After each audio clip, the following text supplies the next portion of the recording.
গল্প হলেও সত্যি চ্যানেলটাকে সাবস্ক্রাইব করুন আর বেল আইকন টিপুন নতুন এবং পুরনো মুভিজ আর সিরিজের আপডেট পেতে। হ্যালো এভরিওয়ান, আজকে আমি পর্ণসর্বরী সাপ সিরিজের বাকি 4টে এপিসোড এই ভিডিওতে এক্সপ্লেন করব। তাই যারা এই ভিডিওতে প্রথমে ক্লিক করেছো আর পার্ট 1 দেখোনি, তাদের অনুরোধ করব আগে ডেসক্রিপশন বক্সের লিঙ্কে ক্লিক করে পার্ট 1 দেখতে, কারণ ওখানে শুরুর 3টে এপিসোড এক্সপ্লেন করা হয়েছে। ওটা না দেখে এটা দেখলে কিছুই বোঝা সম্ভব হবে না। এপিসোড 4-এর গল্প শুরু হয় ঠিক এপিসোড 3-এর শেষ থেকে, যখন পল্লবের পেছনে সেই পিশাচিনী এসে দাঁড়িয়েছিল। সঠিক সময় ভাদুরী আঙ্কেলে এসে কিছু মন্ত্রোচ্চারণ করায় পিশাচিনী জঙ্গলে পালায়।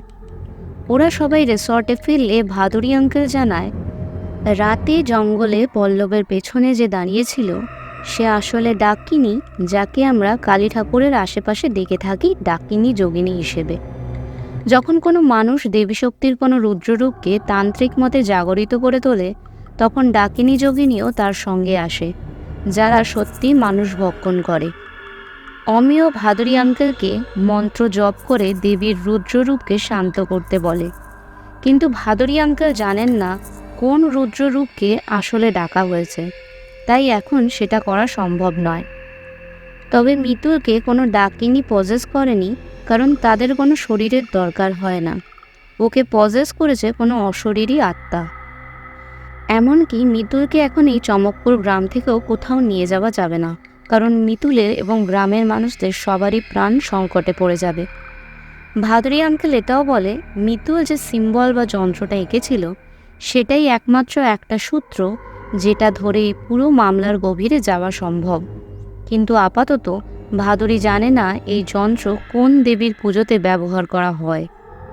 এরপর রাতে সবাই ঘুমিয়ে পড়লে প্রথম এপিসোডে দেখা সেই লোকটা বৈজয়ন্তীর নাম করতে করতে রিসর্টের কাছে আসে। ওর আওয়াজে ভাদুরী আঙ্কেল আর অমিয় জেগে যায়। তখন ভাদুরী আঙ্কেল বাইরে বেরিয়ে এলে লোকটা ওকে পেছন থেকে জড়িয়ে ধরে। অমিয় এসে ওকে ছাড়ায় এবং দুপচান চেঁচামেচি শুনে বাইরে বেরিয়ে এসে বলে, ওকে মেরো না, ও আমার ভাই লাখপা। দুপচানের কথা অনুযায়ী লাখপার বউ বৈজয়ন্তী হঠাৎই একদিন জঙ্গলে চলে যায় এবং আর ফিরে না। তারপর থেকেই লাখপা পাগল হয়ে গেছে। তখন ভাদুরী আঙ্কেল লাখপাকে দেখে বলে ও সেই জন্য পাগল হয়ে যায়নি, ওকে কেউ অভিশাপ দিয়েছে, কালো জাদু করা হয়েছে ওর উপর, তাই ও পাগল হয়ে গিয়েছে। ভাদুরী আঙ্কেল দুপচেনকে জিজ্ঞেস করে লাখপার শত্রু কেউ আছে কিনা, কেন কেউ ওর উপরে এরকম কালো জাদু করেছে। তখন দুপচেন জানায় বৈজয়ন্তীর আগেও লাখপার একজন বউ ছিল, যার নাম ছিল সীতা। সীতা লাখপাকে পাগলের মতন ভালোবাসত। ও বনে রাখা সেই দেবী মূর্তিকেও খুব ভক্তি করে পুজো করত, কারণ সীতার আর কেউ ছিল না। তাই এই দেবীকেই ও নিজের বাবা মা বন্ধু সব কিছু মনে করত। সীতার একটা রোগ ছিল যেটাকে আমরা সেতী বলি, তবে সেটা লাখপা জানত না। বিয়ের পরে সীতার গায়ের এই অল্প অল্প সাদা দাগগুলো আস্তে আস্তে বাড়তে থাকে। সীতা এই সময় গর্ভবতীও হয়ে যায়। তখন লাখপার ওই দাগ দেখে সীতাকে ঘৃণা লাগতে শুরু করে। ও সীতাকে কুৎসিত এবং বিরক্তিকর দেখতে লাগছে বলে ওকে জোর করে কিছু ভেষজ ওষুধ খাওয়ায়, তাতে সীতার বাচ্চাটাও মারা যায়। এরপরেও সীতার সেতী না কমলে লাখপা গ্রামের লোকজনকে জড়ো করে সীতাকে একটা ডাইনি বলে এবং সীতা পুরো গ্রামে এই সেতী রোগ ছড়াবে আর সবাইকে ওর মতোই কুৎসিত করে দেবে বলে ওকে ঘর থেকে তাড়িয়ে দেয়। সীতা সেদিন সবার কাছে হাত জোড় করলেও কেউ সীতার সঙ্গ দেয় না। তারপর গ্রামে বৈজয়ন্তী এলে ওর সৌন্দর্য আর মিশুকে স্বভাব দেখে লাখপা সহ পুরো গ্রামই সীতাকে ভুলে যায়। সময়ের সঙ্গে সঙ্গে বৈজয়ন্তী আর লাখপার মধ্যে একটা প্রেমের সম্পর্ক গড়ে ওঠে এবং একদিন ওদের বিয়ে হয়, যেটা আমরা এপিসোড 2-এর শুরুতে দেখেছিলাম। লাখপা ও বৈজয়ন্তীর এই সুখের সম্পর্কের উপর সীতার নজর খুব তাড়াতাড়ি পড়ে। এক রাতে সীতা বৈজয়ন্তীর কাছে আসে। ও বৈজয়ন্তীকে বলে লাখপা সীতাকে এই ঘরে নিয়ে আসে যখন বৈজয়ন্তীর মাসিক চলে। ও আর লাখপা তখন স্বামী স্ত্রীর মতনই এই ঘরে সময় কাটায়। ও বৈজয়ন্তীকে বলে যদি ওর সৌন্দর্য শেষ হয়ে যায় তাহলে লাখপা ওকে ছেড়ে দেবে। এরপর থেকেই বৈজয়ন্তী লাকপার সাথে কথায় কথায় ঝগড়া করত, ওকে সন্দেহ করত। বৈজয়ন্তীর হাসি খুশি মিশুকে স্বভাব কোথাও যেন হারিয়ে যায়। ও ধীরে ধীরে খুব চুপচাপ হয়ে যায়। তারপর হঠাৎ এক রাতে বৈজয়ন্তী জঙ্গলের দিকে চলে যায় এবং আর কোনোদিন সেখান থেকে ফিরে আসে না। লাকপা ওকে খুঁজতেই জঙ্গলে গেছিল, তারপর থেকেই ও পাগল হয়ে গেছে। সেই রাতে জঙ্গলে বৈজয়ন্তী আর লাকপার সাথে কি হয়েছিল সেটা কেউ জানে না। যাই হোক, এদিকে দুপচানের গল্প শেষ হয়, আর ওদিকে আমরা বর্তমানে লাকপাকে দেখতে পাই যে জঙ্গলে গিয়ে একটা কঙ্কালের পাশে বসে, যেটা সম্ভবত বৈজয়ন্তীরই ছিল। এপিসোড 5 শুরু হয় সেই জঙ্গলের রাত দেখিয়ে, যখন বৈজয়ন্তী ঘর থেকে বেরিয়ে আর ফেরত আসেনি। বৈজয়ন্তী তখন যেন কোনো ঘোরের মধ্যে ছিল। ওর চোখ খোলা থাকলেও ওর পুরো শরীর লাশের মতন ছিল, যেটাকে কেউ একজন টানতে টানতে জঙ্গলের সেই দেবী মূর্তির কাছে নিয়ে আসে আর মালা এবং সিঁদুর পরিয়ে ওর গলা কেটে দেয়। বৈজয়ন্তী মাটিতে পড়ে যায়। তখন আমরা সীতাকে ওর পেছনে দেখি। সিন কাট হয়ে আবার বর্তমানে আসে, যখন ভাদুরী আঙ্কেল, অমিয়, তিতাস আর দুপচান লাকপার বাড়িতে যায় সীতা কোথায় কালো জাদু করেছে সেটা দেখতে। লাকপার ঘরে কিছু না পেলেও ওরা ওদের স্টোররুমে রক্ত দিয়ে আঁকা সেই যন্ত্র খুঁজে পায়, যেটা মিতুল মেঝেতে নখের আঁচড় দিয়ে তৈরি করেছিল। ভাদুরী আঙ্কেল বলে এটা দেবী পর্ণ সরবরের জন্য বানানো যন্ত্র। হাজার হাজার বছর আগে যখন মূর্তি ছিল না, তখন এই যন্ত্রের মাধ্যমেই দেবীর আরাধনা করা হতো। কোনো নিপুণ ব্যক্তি এইভাবে পুজো করে দেবীকে জাগিয়ে তুলতে পারে। সীতা এই একটাই যন্ত্র দিয়ে মা পর্ণ সরবরীর সংহারক রূপকে জাগিয়ে তুলেছিল এবং বৈজয়ন্তীকেও বসে এনেছিল। এই সংহারক রূপকে পুরোপুরি বাস্তবায়িত করতে বৈজয়ন্তীকে ও বলি হিসাবে মায়ের কাছে দেয়। ভাদুরী আঙ্কেল তাই এই যন্ত্রকে পুরোপুরি ধ্বংস করে দিতে বলে, যাতে কেউ এর কোনো ছবিও না তোলে, সেটাও খেয়াল রাখতে হবে। এদিকে তিতাসেরও খুব শরীর খারাপ লাগতে শুরু করে, তাই ও দুপচানকে সঙ্গে নিয়ে রিসর্টে ফেরত চলে আসে। তখন আমরা পল্লবকে দেখি যে পেমাকে টাকা দিয়ে পুরো ব্যাপারটা চেপে যেতে বলেছিল এবং মিতুলের জন্য একটা সিডেটিভ বা ঘুমের ওষুধের ইঞ্জেকশন নিয়ে আসার কথা বলেছিল, যাতে ওরা কলকাতা ফেরত যেতে পারে এবং পল্লবের হোটেল বানানোর স্বপ্নটাও ভুলে যেতে না হয়। তিতাসকে শুতে বলে পল্লব সিডেটিভের ইঞ্জেকশনটা নিয়ে মিতুলের কাছে যায়।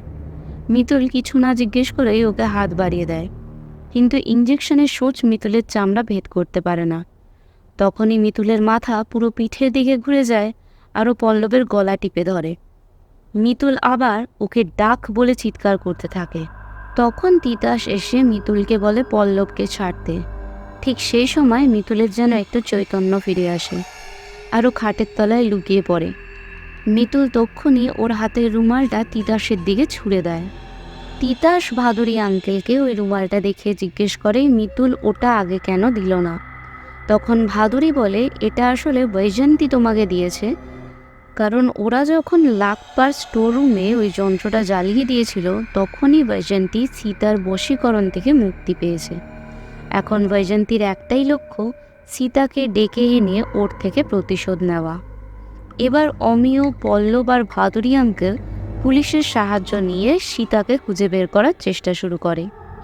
ভাদুরী আঙ্কেল গ্রামের লোকজনকেও সাবধান করে দেয়, কারণ ওদের সবার উপর দেবী পর্ণসরবরের অভিশাপ পড়েছে। দেবী করুণাময়ী এবং আরোগ্যের দেবী, কিন্তু সীতা তার ভয়াল সংহার রূপকে জাগিয়ে তুলেছে। কারণ সীতার সেতিরোগ ছোঁয়াচে ছিল না, ও কারুর কোনো ক্ষতিও করেনি, তাও ওকে অসম্মান করে গ্রামের সবাই তাড়িয়ে দিয়েছিল। কেউ ওকে সাহায্য করেনি। তাই সীতা পুরো গ্রামকে মা পর্ণসরবরীর প্রকোপে ফেলে নিজের প্রতিশোধ নিচ্ছে। তাই গ্রামের সবাইকে এখন কিছু সাবধানতা অবলম্বন করতে হবে, যেমন প্রত্যেকের বাড়ির দরজায় অভয় মুদ্রা আঁকতে হবে, সন্ধ্যের পর কেউ আর জঙ্গলে যাবে না, মাংস খাবে না এবং পেছন থেকে কেউ ডাকলে সাড়া দেবে না। তাহলেই ওরা কিছুটা হলেও রক্ষা পেতে পারে। এরপরের দৃশ্যে আমরা সীতাকে দেখতে পাই যে বৈজয়ন্তীর আত্মাকে নিজের ঘরের জানলার বাইরে দেখতে পায়। সীতা তাতে মোটেও ভয় পায় না, কারণ ও নিজেকে রক্ষা করতে জানত। কিন্তু সীতা বৈজয়ন্তীর থেকে ক্ষমা চায়, আর এপিসোড 5 এখানেই শেষ হয়ে যায়। এপিসোড 6-এর প্রথমেই অমিয় আর পল্লব সীতাকে একটা বৌদ্ধ মঠে খুঁজে পায়। অমিয় সীতাকে মিতুলের অবস্থার কথা বলে এবং চমকপুর গ্রামে যে অজ্ঞাত রোগ ছড়াচ্ছে, যার জন্য বাচ্চা বুড়ো যে কোনো বয়সী লোক মারা যাচ্ছে, সেই সব কিছু বলে। অমিয় সীতাকে এই সব কিছু ঠিক করার জন্য অনুরোধ করে। তখন সীতা বলে ওকে গ্রামের সবাই ডাইনি বলে তাড়িয়ে দিয়েছিল, তাই ও মা পর্ণশর্বরীর কাছে গিয়ে খুব কেঁদেছিল। ও বলেছিল ও গ্রামের লোককে বোঝাবে আসল ডাইনি কেমন হয়।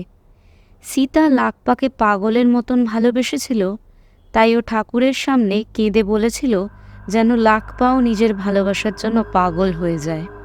ও চমকপুর গ্রামের সবাইকে দেখাতে চেয়েছিল রোগ লেগে মরক কাকে বলে। ঠিক সেই সময় সীতার কানে কিছু ফিসফিসানির শব্দ আসে, যেটা দেবী মূর্তি থেকেই এসেছিল।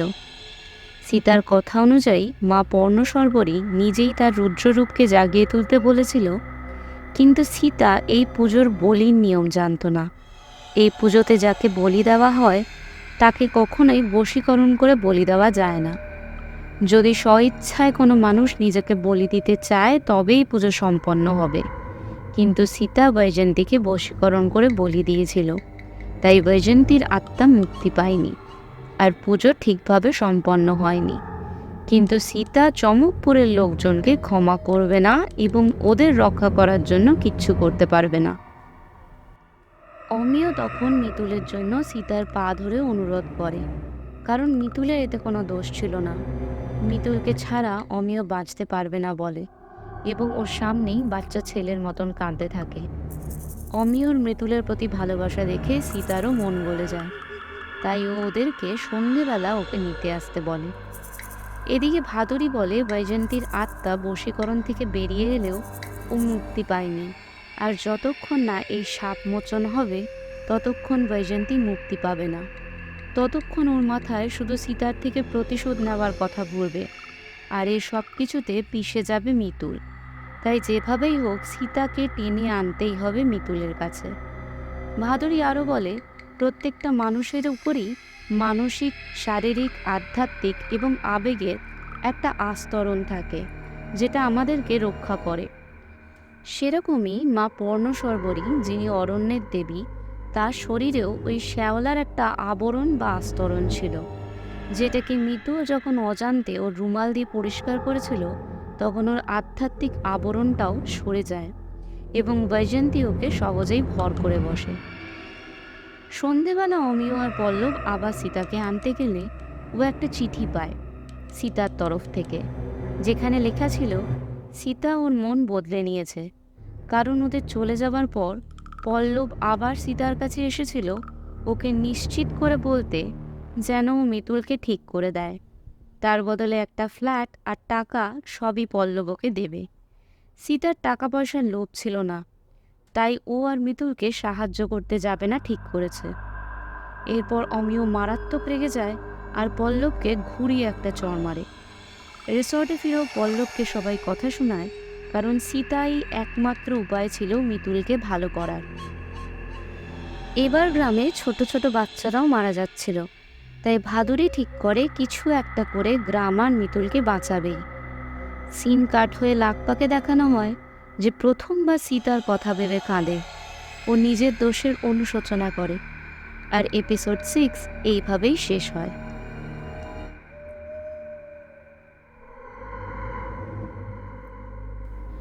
সপ্তম বা শেষ এপিসোড শুরু হয় জঙ্গলে অমিয়, পল্লব আর ভাদুরীকে দেখিয়ে, যেখানে সীতাকে না পেয়ে ভাদুরী নিজেই মা পর্ণশর্বরী দেবীর পুজো করবে বলে এবং তার রুদ্ররূপকে শান্ত করবে বলে ঠিক করে। পুজোর সামগ্রী নিয়ে দেবী মূর্তির কাছে পৌঁছে গেলে ভাদুরী অমিয় আর পল্লবকে রিসর্টে ফেরত যেতে বলে, কারণ পুজো করতে গেলে একাগ্রতা এবং একাকিত্বের প্রয়োজন, যেটা অন্য কেউ উপস্থিত থাকলে ভাদুরী করতে পারবে না। ওদের তাড়িয়ে ভাদুরী লোহিত বস্ত্র পরে তান্ত্রিক মতে মা পর্ণশর্বরীর রুদ্ররূপকে শান্ত করার জন্য মন্ত্রোচ্চারণ শুরু করে। ওর আশেপাশে ডাকিনী এবং অন্যান্য অতৃপ্ত আত্মাদেরও তখন দেখা যায়। তখন আমরা কিছুক্ষণ আগের ব্যাক স্টোরি দেখতে পাই। এই পুজোরও অন্তিম পর্বে নরবলির প্রয়োজন হয়, তাই ভাদুরী নিজেকে বলি দেবে বলে আগেই ঠিক করেছিল এবং শেষবারের জন্য বিদেশে থাকা নিজের সন্তানের সঙ্গে কথা বলে নিয়েছিল। এই ফোন কল পল্লব কোনো মতে রিসর্টে থাকাকালীন শুনে নিয়েছে, তাই যখন ভাদুরী ছুরি দিয়ে নিজের হাত কাটতে যায় তখন পল্লব ভাদুরীকে ধরে ফেলে। পল্লব ভাদুরীকে নিজের বলি দিতে দেয় না, বরং ও নিজেকে বলি হিসেবে দিয়ে মাকে খুশি করতে চায়। কারণ পল্লব খুবই একজন স্বার্থপর মানুষ হয়ে উঠেছিল, যে তিতাসকে কখনোই মাথা উঁচু করে বাঁচতে দেয়নি। তিতাস ওকে একটা নীচ মনের মানুষ বলে ভাবে, তাই পল্লব নিজেকে শেষ করে পুরো গ্রাম এবং মিতুলকে বাঁচিয়ে সেই চিন্তাধারার পরিবর্তন করবে। পল্লব ভাবছিল তাহলেই তিতাস আবার ওকে ভালোবাসবে এবং ওকে নিয়ে গর্ব করবে। ভাদুরী পল্লবকে আটকানোর অনেক চেষ্টা করে, কিন্তু পল্লব ততক্ষণে নিজের হাতের নাড়ি কেটে ফেলে। তখনই মা পর্ণসর্বরীর মূর্তি আলোর আভায় ভরে ওঠে এবং দেবী নিজে ওদের সামনে প্রকট হয়। এরপর সোজা পরের দিন সকালে রিসর্টে মিতুলকে দেখানো হয় যে সুস্থ হয়ে গিয়েছিল। বৈজয়ন্তীর আত্মা মুক্তি পেয়ে গিয়েছিল। অমিয় আর তিতাস তখন রিসর্টে থাকলেও পল্লব আর ভাদুরী দুজনেই ফেরেনি। গ্রামের আবহাওয়াও পরিবর্তন হয়ে গিয়েছিল। তার মানে ভাদুরী আর পল্লব এই অভিশাপ মোচন করতে পেরেছে, ওরা মাকে শান্ত করতে পেরেছে।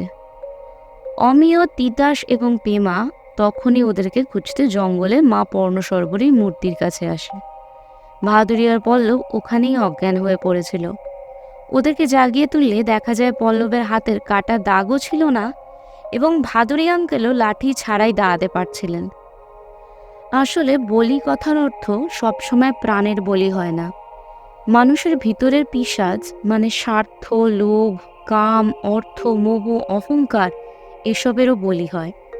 তাই পল্লব যখন সেইগুলোর বলি দিয়ে গতকাল রাতে গ্রামের মানুষকে এবং মিতুলকে সুস্থ করতে চেয়েছে, মা পর্ণসর্বরী তখন সেই বলি গ্রহণ করেছেন এবং তিনি যেহেতু আরোগ্যের দেবী, তাই পল্লবের প্রাণও তিনি ফিরিয়ে দিয়েছেন এবং ভাদুরীরও সমস্ত অসুস্থতা দূর করেছেন।